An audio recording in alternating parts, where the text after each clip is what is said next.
34 years of Ajit in film industry. 34 வருஷம் ஆச்சு Ajith sir வந்து ஃபிலிம் இண்டஸ்ட்ரிக்கு. அஜித் சார் சொல்லணுமா, ஏகேன்னு சொல்லணுமா, அல்டிமேட் ஸ்டார்னு சொல்லணுமா, தலன்னு சொல்லணுமா, எப்படி வேணால் சொல்லிக்கலாம். ஏன்னா அப்படி ஒரு அற்புதமான நடிகர் அவர்.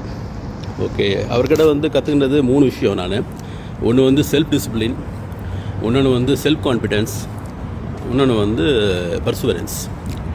இதில் வந்து செல்ஃப் டிசிப்ளின் வந்து நான் அவர் கண்ணெதிர்க்கே பார்த்துருக்கேன். அவர் ஒரு வாட்டி நான் மீட் பண்ணும்போது தீனா படம் ரிலீஸ் ஆகிறதுக்கு முன்னாடி நான் மீட் பண்ணேன்.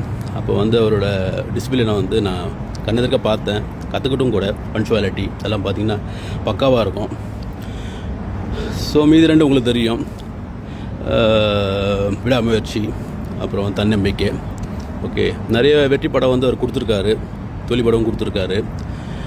34 வருஷம் வந்து ரொம்ப கம்மி தான். ரஜினி சார் மாதிரி 50+ இயர்ஸ் எல்லாம் வந்து அவர் நடித்து நிறைய வெற்றி படம் கொடுக்கணும்னு சொல்லிட்டு நான் ஆசைப்படுறேன். என் ஆசையை நிறைவேற்றுவார்னு நினைக்கிறேன். என் ஆசை மட்டும் இல்லை, எல்லாரோட ஃபேன்ஸ், அவரோட ஃபேன்ஸ் ஆசையும் நிறைவேற்றுவார் கண்டிப்பாக. Okay, thank you sir.